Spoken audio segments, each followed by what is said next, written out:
Naglalaba ako sa may-ari ng inuupahan ko kasi para magkaroon ng sapat.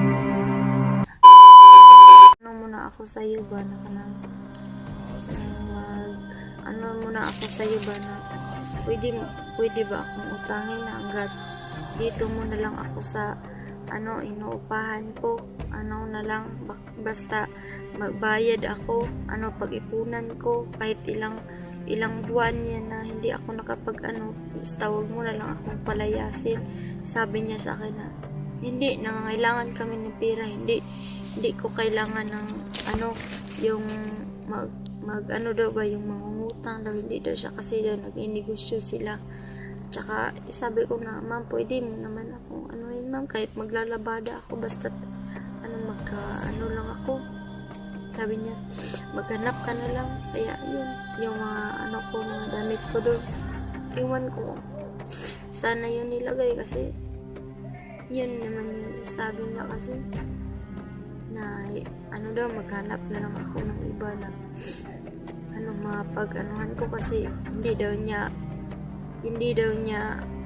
kailangan ng mga ganyan kasi lang din siya, nagninegosyo daw, sabi niya. Pero sakit ng dibdib ko nung mga panahon yun yung nangangailangan ka ng tulong pero wala, kahit sobrang yaman pa sila. Pero di ba yung ibang mayaman, sabi pa na sino yung mga mahihirap is tutulungan nila, gabayan nila. Pero posible kasi mangyari yun. Kaya nga yung time na ako dito,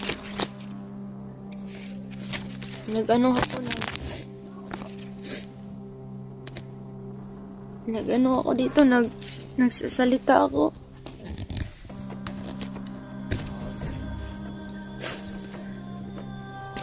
Grabe yung yung sakit ba sa naman ko kasi wala naman akong mapagsabihan, wala naman akong masyadong may ka-board meet nga ako, pero hindi din tayo makapag-ano yun kasi pag malaman na lagi bandido tayo, matakot sila. May story ako sa inyo kasi kahit makita nyo na sobrang kami maglakbay, pero lahat lang yan, pinag-ipunan ko lang talaga yan para kami isang ganyan, yung mga masaya namin na moment namin, pinag-ipunan ko yung naglalaba ako sa may-ari ng inuupahan ko kasi para magkaroon ng masapat at makaipon ako. Kasi yung time na yun, walang-wala talaga yun yung best friend ko na si Isang, kaya naawa talaga ako kahit, alam niyo, kahit wala akong pagkain nun, binigay ko talaga sa kanya kasi mas nangangailangan siya para di siya bumabalik sa bundok.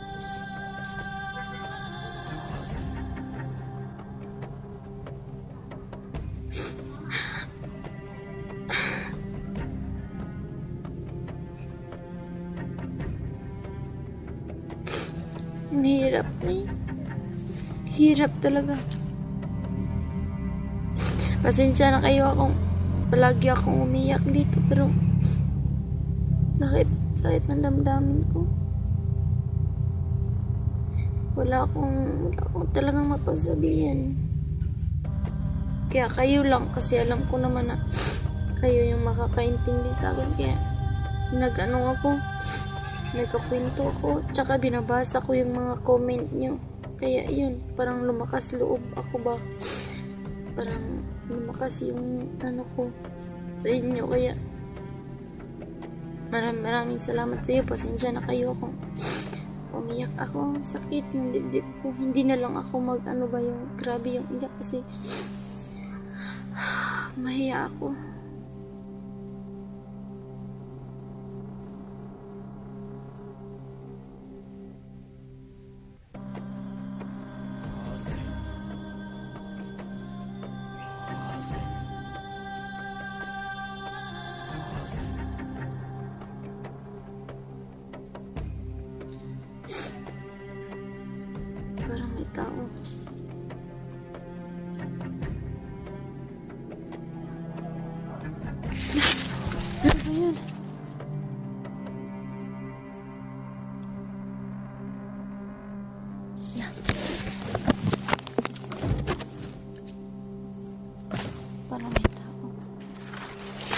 Tatagal.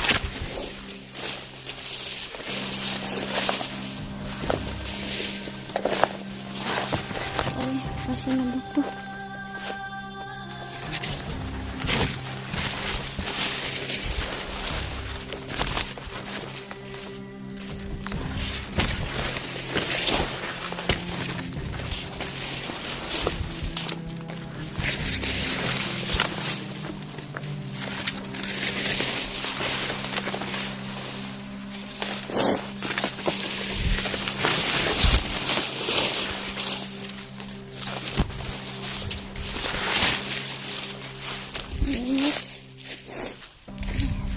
Sana ba ito?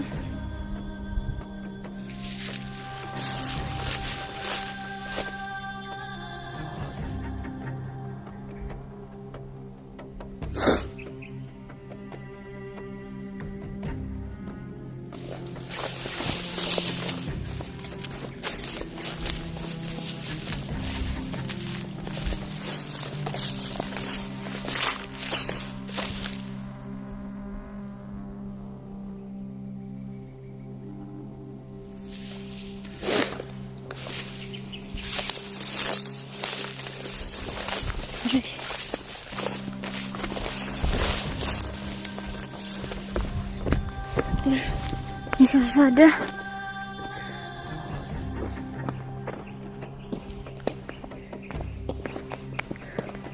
Ang layo.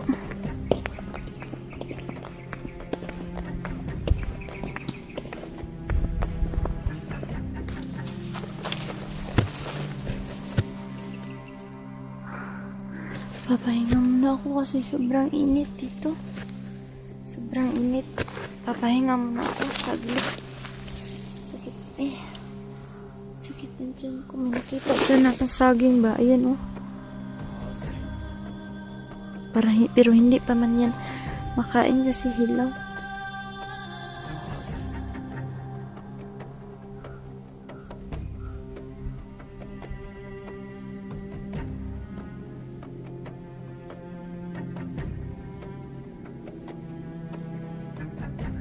Layo ko na. Layo na narating ko.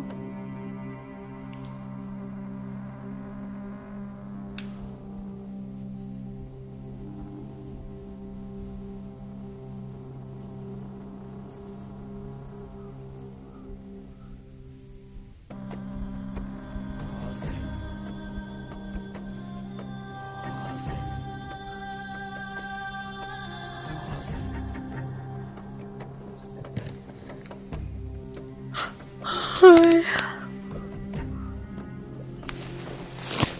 Dito ako. Dito ako maglalakad.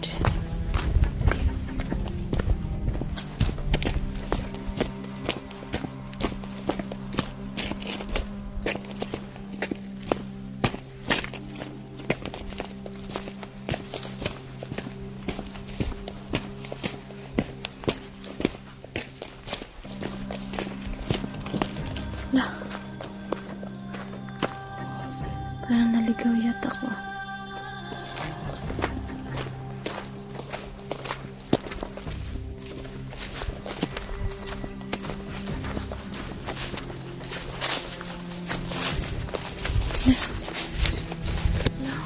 Layo naman ito. Ayan yung galingan ko. Galing ako dun oh. Yan yun. Diyan ako galing po. Kita nyo. Yung bundok na yan. Diyan ako galing kanina. Gabi, kahapon at nung mga nakangaraang araw dun ako.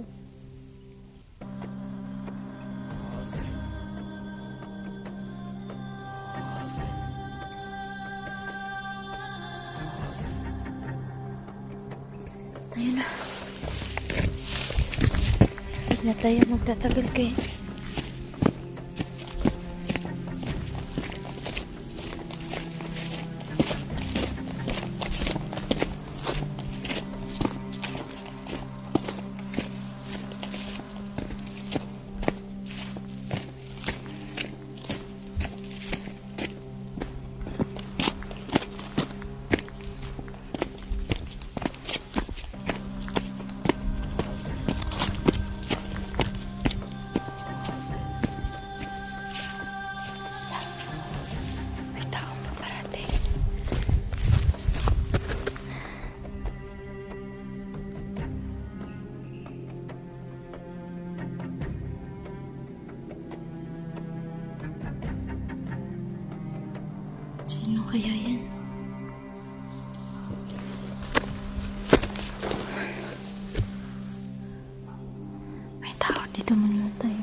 Kuya, magtanong sana ako sa iyo ba? Saan ba ano yung daan papuntang bayan? Malayo pa po ba yung bayan dito, kuya? Malayo pa. Mga ilang oras pa po yung lakarin? Mga medya oras. Medyo oras pa? Naku. Ay,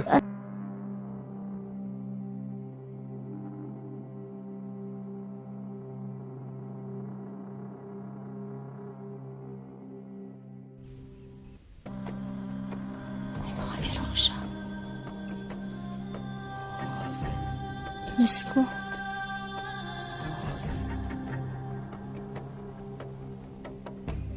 Ang layo pa. Naku, paano tayo makapauwi dito?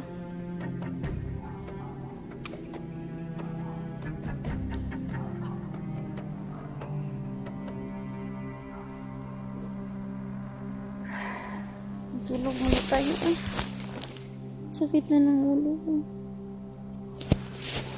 Tulog muna ako dito sa may sagbot.